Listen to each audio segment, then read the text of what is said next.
6:30. I call this meeting to order. Please join me for the Pledge of Allegiance. I pledge allegiance to the flag of the United States of America and to the republic for which it stands, one nation, under God, indivisible, with liberty and justice for all. We'll observe a moment of silence.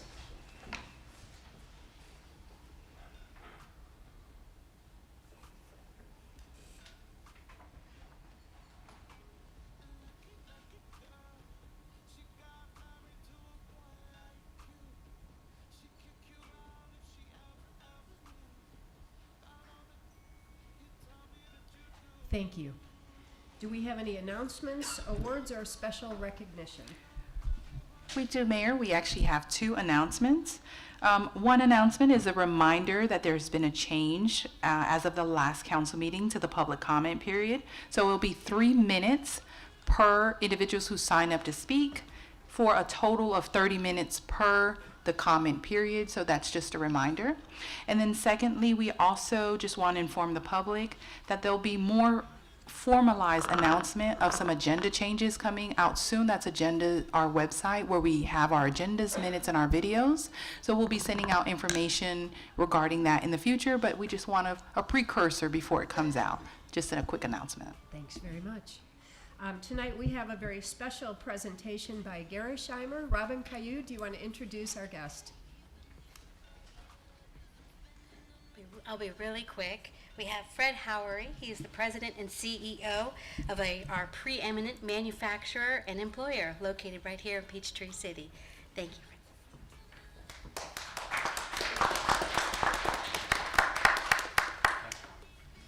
Thanks, Mayor, Council. So as noted, my name is Fred Howery. I'm the president and CEO of Gary Scheimer Peachtree City. We're on 74 South, down past Crosstown.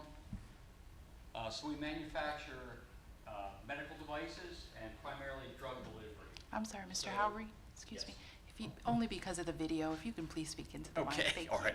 So primarily inhalers and auto injectors and IV sets, things of that nature. So we're currently undergoing a very large expansion. So you can see that's our existing building. I've lost the pointer.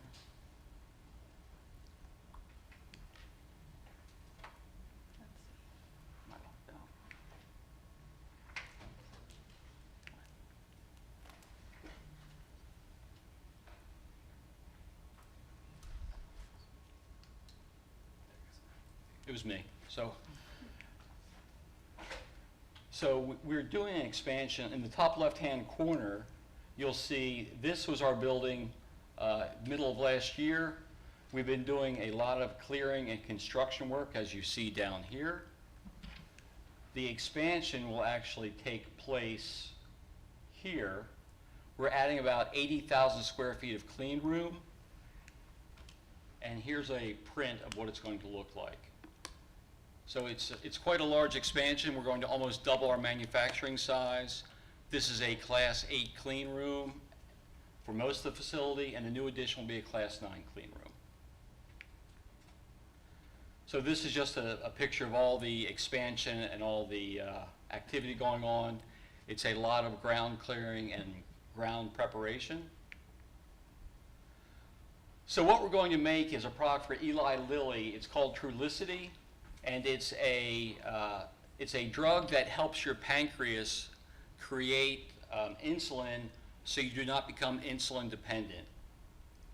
It's one of the fastest growing drugs in the world, and they're in a continuous state of back order through about 2027. So anything they can possibly get, they can sell, which is a great situation.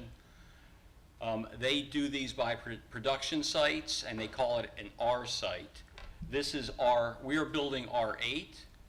We are quoting on R12, so they've already built 3 other plants after this one, and they're quoting out through R14 and 15. So there's really almost an unlimited demand for this. So it's a great product. They can't make enough of it. The doctors are very big on this drug, so it's awesome. This is a quick overview of what it looks like. It's an auto injector. So we will injection mold and assemble The components, they will go to Eli Lilly in North Carolina, and then Eli Lilly will actually put the drug in the auto injector. It's fairly complicated. At the Peachtree City location, once fully functional, we'll make 110 million units per year. They expect to be over 1 billion units within the next 3 or 4 years annually. So we need, for the R8 project, that's the orange, we need a total of about 189 employees. And that's to support the Peachtree City location in addition to the 220 employees that we already have. So that will put our total headcount over 400. A little bit of a challenge with the job market right now, but it is a big opportunity. I did address the other job that the other business that we're quoting. That's also for Eli Lilly, and that would require about 209 additional jobs. And we're fairly certain we're going to get that business. It will not fit on our location on 74. We're landlocked at this point. So that's unfortunate. So we have been looking at other land in Peachtree, Tyrone, and Sonoya. Naturally, I prefer Peachtree because it's close to our current location. Peachtree City's been very supportive with our growth, and it's really been a good project. So we work really hard at recruiting and attracting talent. So you might see around Peachtree City, we actually have our company car with the Gerresheimer logo. That's at one of our fleet cars. We show it off to advertise. But we've been very proactive in the community. We appreciate Peachtree City. We do the Dragon Boat Race. We do the 4th of July parade, the golf cart parade. So we've tried to be a good community partner with Peachtree City. And in turn, Peachtree City's been very good to us. We interviewed an HR manager a while back who lived down by the far end of Peachtree City, and she'd never heard of Gerresheimer. We've been there 20 years. So we've worked hard on our branding, and if you drive by at night, we've got better signage, nice lighting, so it shows very well. So we have a lot of recruiting tools that we use. Most of us know unemployment's very low. So we do really reach out to the community, to the different schools. We have our best recruitment through word of mouth. Places like here will say, hey, I heard Gerresheimer's hiring, it's a great place to work. That's our best recruiting tool, and we've had a lot of good success. We also have worked with some of the local high schools and tech schools to take summer students and start to teach them a trade, and some of the local technical colleges we've actually sent people to for apprenticeship programs and brought them on. So it's not a one solution, it's a many solution project. An unfortunate demographic. So the people that work at Gerresheimer in Peachtree City, only about 10% actually live in Peachtree City. About 40% are in Fayette County, and about 50% are outside Fayette County. So we're trying to get more people to be closer, and that's certainly a challenge because housing is an issue in Peachtree. It's a little bit more expensive than the other areas. So I've done it. Oh, there you go. So the average wage at Gerresheimer is $62,500 a year, which is really a pretty good for an average wage. And many of the jobs pay significantly higher than that. So that's the average wage. But people still have a hard time affording Peachtree City to live. And if you look at Peachtree City compared to some of the other areas like Fayetteville, that's equal to like $67,180 in Peachtree City money compared to Fayetteville money. And the same way in Noonan. Noonan's, it's actually a bigger difference. It's about $68,854. So it shows some of the challenges that we have. You know, living in Peachtree City and working in Peachtree City, it's not easy with the cost of living, primarily housing. So it's one of the challenges we have. But Overall, though, the Peachtree City has been very supportive with our growth, and we really appreciate it. Any questions? Okay. I just have one question on the amount of employees. You rattled off some numbers. Could you just repeat them one more time? So currently we have about 220 employees. Okay, The new project will add 189 employees. I got that one. And the additional project that we're bidding on will add about 209 employees. 209, okay, that So one. we'll have over 600 employees Yeah. in the area. That's excellent. Thank you very much. No problem. Like I said, Peachtree City's been very supportive. We appreciate the mayor and the council's support. Are these What size property are you looking to get? So, the customer that we're working with now, we need about 8 to 10 acres for that project, but then we would be landlocked again. So we're looking for closer to 20 to 30 acres. That way we would have room for future expansion. So that's why Okay. we're looking around. What type of employees are you looking for? You talked a little bit about, I saw Georgia Tech up there, but are you looking, can you take kids out of high school and train them? Absolutely. So we're looking from anything from a material handler that's like a warehousing job, to a machine operator, up through high-level engineers. Okay. So we really run the gamut. It's a 189 job openings, a lot of different opportunities all over the board. And, we've reached out to some of the high schools. We have a lot of high school open houses. We brought students in that way right out of high school that don't have a career path. We offer tuition reimbursement, a lot of benefits to get them going in the right direction. Wow, that's great. Thank you. Just one more question. Do you have any in-house training for some new individuals that come in, besides sending them off to a trade school or a training thing? Anything in-house that you train? We certainly do some of that. So we have injection molds, which are big, expensive, $500,000 molds, and we've actually have a few people now learning how to take those apart, clean those, refurbish those, put those back together. We also have a lot of automation, so we will take an entry-level person and start to teach them automation, some basic robotics. So it really does create a good career path. Some of our current supervisors and managers started off as temporary employees making fairly low rate, and now they're make 6 figures. So we do develop internally as much as possible. Well, I appreciate that. It's, at least it's on the record. When it gets read by the citizens here in Peachtree City, they may say, go take a look over there for a job. We've had a lot of open houses, and we'll probably have more as we get closer to the building. We should start to pour concrete next week and have walls up in May, and we'll be ready to start receiving equipment January 1st, ballpark-ish. Excellent. Thank you so much. Thank you.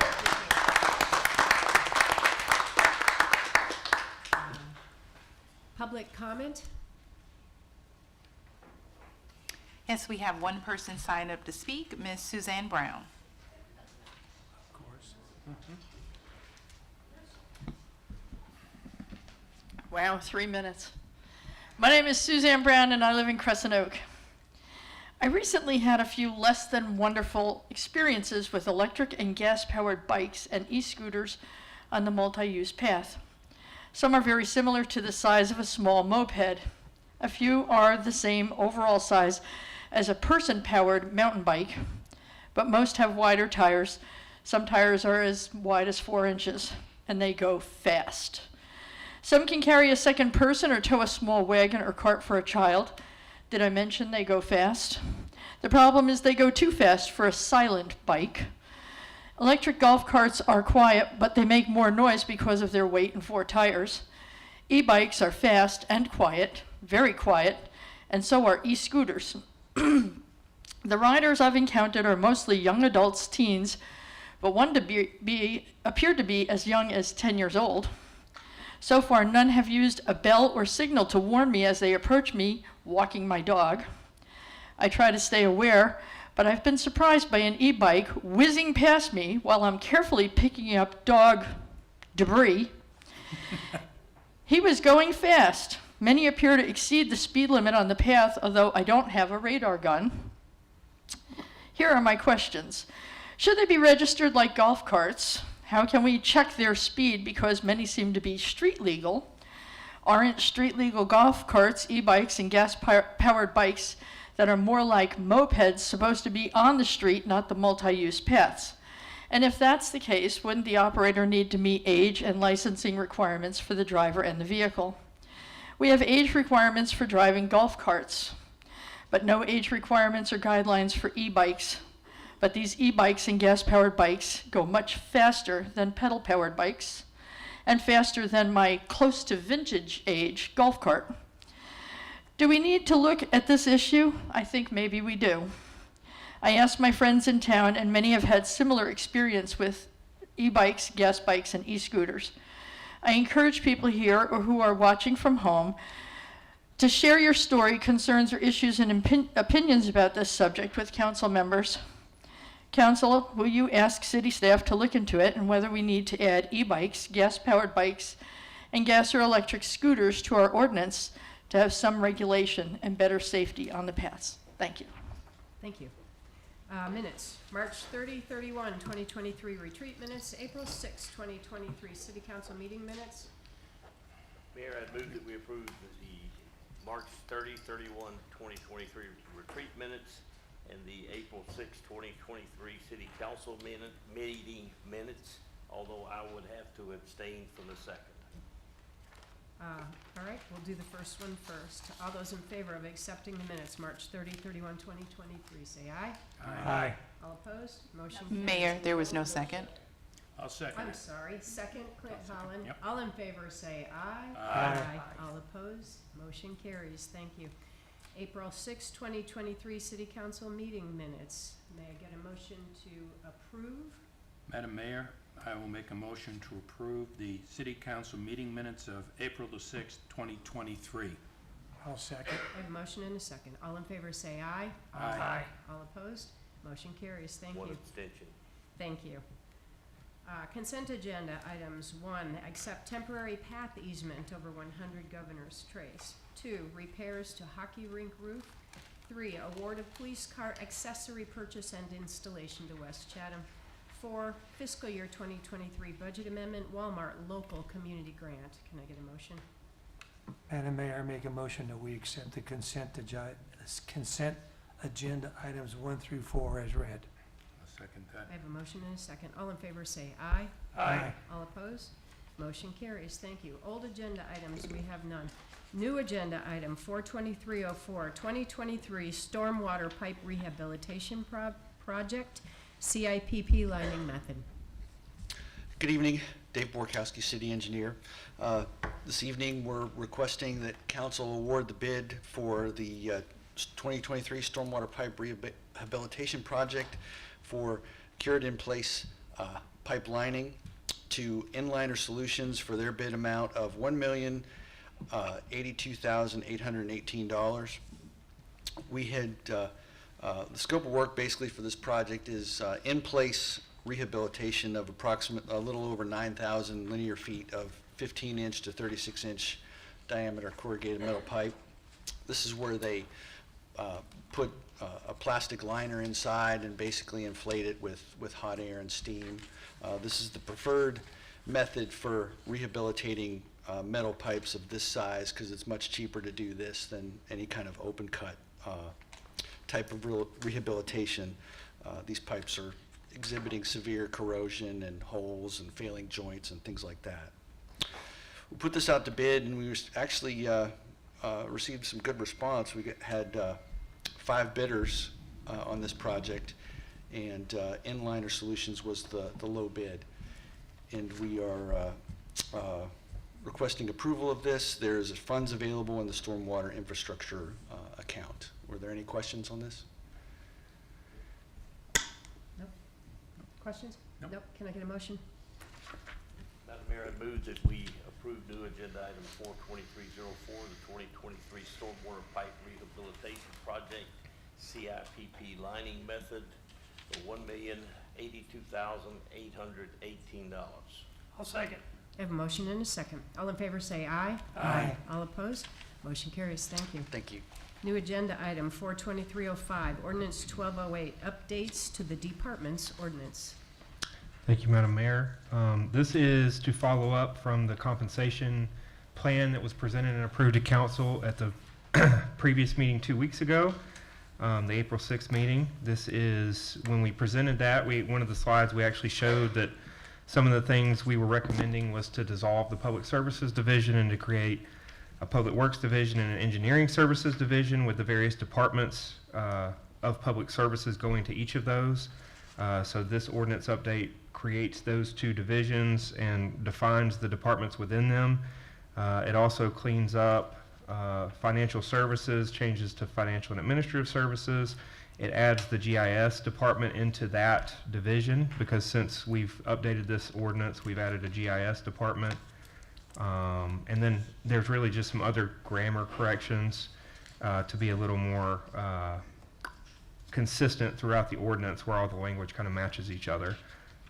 But that's it. It's basically just to change what was already approved by the comp plan at the last meeting. Thank you. Any questions? Ma'am, I had a comment. Yes. Having read this thing over this past week, it came out nice and clean. I can see the organizational changes were well structured in there and appreciate the work that you put in so quickly from the 6th, and here we are at the next meeting, you got it all done, so kudos to you. Yeah, I said a month or two, but we got it done Yeah, quickly. kudos to you. Yeah. Thank you. Can I get a motion? Madam Mayor, I'll make a motion that we accept new agenda item 042305, ordinance number 1208, update to the departmental ordinances. Second. I have a motion and a second. All in favor say aye. Aye. All opposed? Motion carries. Thank you. Public hearings. Agenda item 42306, new alcohol license, Zark Business LLC, DBA Shell Food Mart, 1211 Highway 74 South. And I will read the protocol. When the public hearing is opened, members of the council will become hearers. No action on their part is in order until the mayor declares the hearing complete. First, city staff will present the item. The mayor will then allow a total of 10 minutes for the members of the public to comment. No individual member of the public will be given more than 5 minutes to speak. Time limits may only be extended by a majority vote of council. Prior to closing the public hearing, city staff and the public will be given opportunity to ask questions. When the mayor is assured that input is complete, the public hearing shall be ended and council may then debate the issue and render a decision. All speakers from the public are asked to follow these rules. 1, please wait to be recognized by the mayor. 2, come to the microphone and state your name and neighborhood prior to making remarks. 3, keep individual remarks under 5 minutes and please do not repeat other comments. And 4, address all comments to the mayor. Thank you. Thank you. So Mayor and Council, this is the current or the new gas station that's being built on the corner of 74 and Rockaway. And it is a Shell gas station and they're going to be selling beer and wine. This alcohol license was applied for and the applicant as well as the location meets all of the requirements. All right. At this time, I'll open the public hearing. Is there anyone who wishes to speak in favor? Thank you. Is there anyone who wishes to speak in opposition? Thank you. I hereby close the public hearing. Council? Discussion, questions? Yeah, I don't have any. I have none. I don't have any. Can I get a motion, please? Madam Mayor, I make a motion that we approve public hearing item 042306, the new alcohol license for Zark Business LLC, doing business as Shell Food Mart, 1211 Highway 74 South. Second. I have a motion and a second. All in favor say aye. Aye. All opposed? Motion carries. Thank you. Public hearing item 42307, variance request, side setback encroachment at 100 Interlaken. Thank you. I'm going to do a brief introduction of the request, and then the applicant is available to answer any questions you may have. The property is located at 100 Interlochen Drive. As shown here on the map, outlined in yellow, it's at the intersection of North Peachtree Parkway and Interlock Drive. It's zoned R22, which is one of our larger lot zoning districts. It requires a 15-foot side setback. The applicant is requesting to encroach 4.5 feet, or 52 inches per their application, into the 15-foot side setback in order to construct a pool pavilion of approximately 13 by 14.5 feet. You can see here on the drawing, this square is the pavilion. That dashed line is the required setback. They've also provided a zoom in order so that you can see, again, here's the property line. That dashed line is the setback, and you can see the pavilion located within here, near a pool that is under construction. They also provided a landscape plan and some pavilion character images. And then an applicant, if you wanted to come up and be able to answer any questions. All right. Would the applicant like to come up at this time? If you'd rather not, you can sit tight and we'll see if we have any questions. That's perfectly fine. Thank you. At this time, I will open the public hearing. Is there anyone who wishes to speak in favor? Thank you. Is there anyone who wishes to speak in opposition? Sure.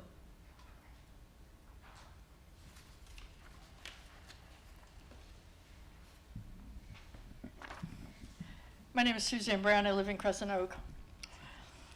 The owner requested a variance to build a pavilion 13 foot by 14.5 feet that infringes 52 inches into the side setback. But the diagram submitted shows the pavilion posts are 10 foot 4 inches from the side boundary. 15 feet minus 10 foot 4 inches is 4 foot 8 inches. That's 56 inches, not 52. Was that purely a math error? Their diagram shows a wood-burning fireplace that infringes further than the pavilion posts. If that fireplace is 2 to 3 feet deep, then the infringement is closer to 7 feet. And is that why the fireplace dimensions were omitted on the application? Will the chimney for the fireplace be attached to the pavilion roof? How high will the chimney extend above the roof? What fire risk does it pose to the neighbor's fence, pavilion, and house? Were code issues for the fireplace and chimney addressed? It doesn't appear so. Don't you require a variance request to be specific and accurate? Setbacks are established for safety reasons, environmental reasons, neighbor relations reasons. The owner wrote a form letter and asked neighbors to sign it. It says the pavilion is 12 foot by 16 foot, which is different from the application, and the letter has no mention of a wood-burning fireplace going further into the setback. Did the neighbor at 102 Interlochen know that these two facts before they signed? Will the fireplace being close to their fence, pavilion, and house change their mind? Did they feel pressured to sign the letter in the interest of having a good relationship with their neighbor? The owner used the same form letter for 2 other neighbors who signed.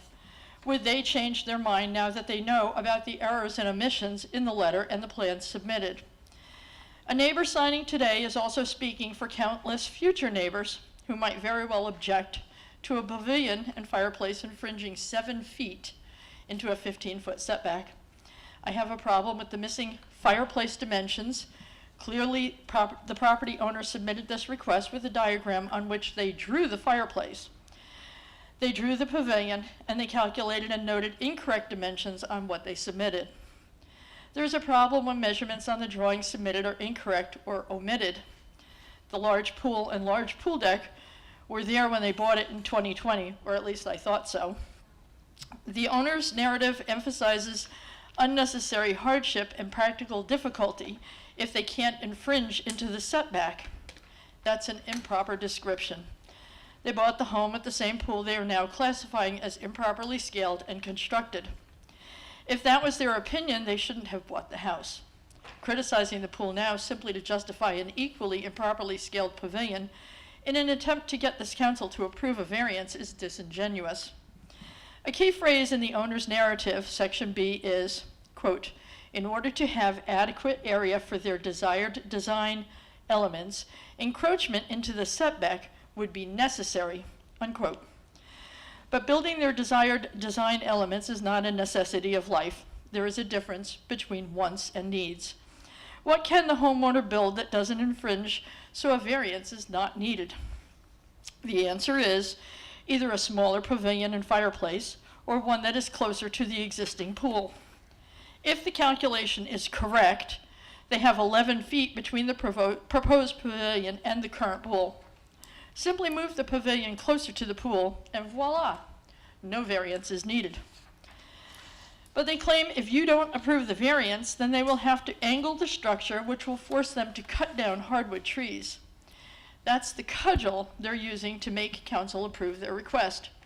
I can picture the meme of an angry resident holding a chainsaw to the base of a tree saying, "Either you approve my request or I'm killing this tree." Don't misunderstand, I don't want them to cut down the trees, but making it sound like that's their only other option is ridiculous and should not be tolerated. If they cut down their own hardwoods, they will suffer the erosion issues, not the city. There are mistakes, misrepresentations, and omissions throughout this packet. In fact, it's so inaccurate, you have no idea what they would build if you approve it. You can't justify signing this. Thus, you should all vote no. Thank you. Do we have any other people who wish to speak in opposition? I hereby close the public hearing. Council, any questions, discussion? I do have some questions. I guess I'll just make the comments because they're not really questions to the citizen or to the applicant. But on the applicant's narrative, Susan's already spoken to some of them, but I was concerned when I read where it says that the property is sufficiently sloped and wooded, 2 existing retailing walls on each side, while the proposed pavilion location encroaches the application's significant limits the extent of the tree removal. An alternate location located 45 degrees and shifted towards the street would require the removal of existing stand hardwoods, which is constructed and would require retaining wall. I don't think that's true.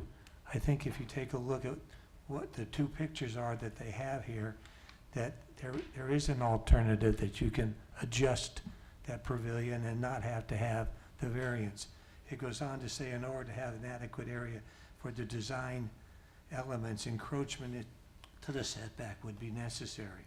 Again, I don't think that's true when you look at the alternative that they don't provide you, but when you look at the dimensions that they provide in the rest of the drawings, I think that you can actually shift that somewhat and still be able to put the pavilion in there.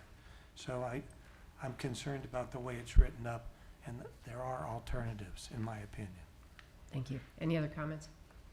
Yes, I have a couple of comments. I looked at the drawing and also at the diagrams, et cetera, and I see, and from the dimensions, and I know that the first speaker, Suzanne Brown, stole some of my thunder here, but I'm going to repeat some of the things that I found when I was looking at it. I see no reason why it can't be moved forward and get out of the setback. Second thing is, I see no reason why the dimensions have to stay in the same dimension they've repeated in here. It can be smaller and still give you a very nice pavilion. The third thing is the aspect ratio of length and width can be changed to make it skinnier so that it would fit inside the setbacks and not provide, you wouldn't need a variance on this. Thirdly, I see that there's a pool equipment, it looks like a storage area that's behind it, that's in the setback region. Any reason why that can't go on the side, I don't know, but that would be something that I would look at to try to stay out of the setback region. Thank you. Any other comments? I did go by there today, and I took a look up at it, and unless you're looking up there, making a concerted effort to see the area, you really can't. I mean, you could stop and look at it, and I have a pretty high, seat in my truck. I don't understand why we have to have it 4.5 feet, and I think it could be moved back to the east, that amount, and we wouldn't be sitting here talking about this tonight. But my biggest objection to what you put here is the equipment building or shed or whatever you're gonna do, it is completely in the setback. And I would ask that you relocate it somewhere, because I honestly feel that you could do this inside the 10 foot or 15, whatever the setback is. We don't have to have a variance. Yeah, I mean, I'd kind of like to see it built inside of the setback. Now, if there's like absolutely no way, no how, I mean, I'm with the other people here. I don't see why it can't be alter the design a little bit and move it a little bit and still have the same square footage, or I thought of a couple other designs that I would consider, but I'm not gonna, I'll leave that up to you guys. But certainly there's enough room to do something there without having to go into the setback. Thank you. I've always believed that variances are for the handful of citizens who are just out of options. Some of our neighbors just have no options, and then we seriously consider a variance. Other than that, I think there are lots of options. So with that, can I get a motion? Madam Mayor, I'd like to make a motion to deny this variance number 042307, variance request setback encroachment at 100 Interlochen. Second. I have a motion and a second to deny. All in favor of the denial, say aye. Aye. All opposed, motion carries. Council staff topics? Yes, Mayor. Actually, I have something really quick, if you don't mind. I just wanted to make a quick announcement that we have coming up on Saturday, April 22nd, from 10 a.m. to 2 p.m. At our police department, that the DEA is doing a national prescription take-back. So if anybody is interested in bringing their out-of-date prescriptions or anything like that to the location, they can do so between the hours of 10 a.m. and 2 p.m. at the Peachtree City Police Department. That's all I have. Thank you. Anything else? I just want to mention that Councilmember Holland and I were at the disc golf grand opening on Saturday. Quinn, it was so well done. The Recreation Department did a wonderful job, not just on redoing the entire course, 9 holes, but also the event. It was a great kickoff, and your staff was marvelous, friendly. They had discs for everybody to use, and it was really a beautiful day and just a time to celebrate. Thank you so very much. It was nicely done. I have something. Yep. So today I was at Oak Grove Elementary. I'm on what they call their council, and today was my last day because it's at the end of the school year. So anyways, I've enjoyed that the past couple years. It's been an honor. But one of the things that was brought up today is that Oak Grove is going to have a fundraiser at when the Atlanta Braves at Truist Park, when the Atlanta Braves play the Seattle Mariners on, I'm looking at it, May 20th, a Saturday night at 7:15. And I'm going to ask if the city could put something on our updates, and maybe citizens can go on there and buy tickets if they're so interested. And for each ticket sold, the Oak Grove PTA gets $14. So That's contributed from the Braves? I out of the guess, ticket sales? yes, Okay. I guess that's where it's coming from. I guess it'd have to be. So anyways, I think it's a good thing, and for the community, you'll probably see some of your neighbors there, and it's a good thing. Awesome. Thank you. Yes, Justin? Yeah, I was going to do this at the next council meeting, but I realized it's on the same day. But the spring cleanup, where you can take your dilapidated items down to Rockaway, down to Meade, will be May, correct me if I'm wrong here, Jonathan, May 4th, 5th, and 6th? 3rd, 4th, 5th, and 6th, which is the first week of May. So we're excited to do that. We do it every year for our citizens. So any items you want to throw away, we'll have it available for you to come on down and throw it away. And you have to be a Peachtree City resident. So Justin, question, is that just for things that you want to dispose of, like an old mattress or something like that? Yep. Okay. Yep. Don't bring paint, don't bring oil, batteries, like all that kind of stuff, but old furniture, old appliances, old lawnmowers, stuff like that, you can throw it in. May 3rd, 4th, and 5th, Yes, sir. and And 6th? And 6th. Okay. And the Thank you. Saturday. Anything else? City man, I have just one question. You said Saturday between 10 and 2 for the old drugs. Isn't that this Saturday when we're going over to the congressional? That'll appearance? be tomorrow. Tomorrow, thank you. Anything else? All right, do we have an executive session? Yes, Mayor, we need to discuss pending or threatened litigation. Can I get a motion? Then Mayor, I move that we adjourn to executive session for pending and threatened litigation. I'll second. I have a motion and a second. All in favor say aye. Aye.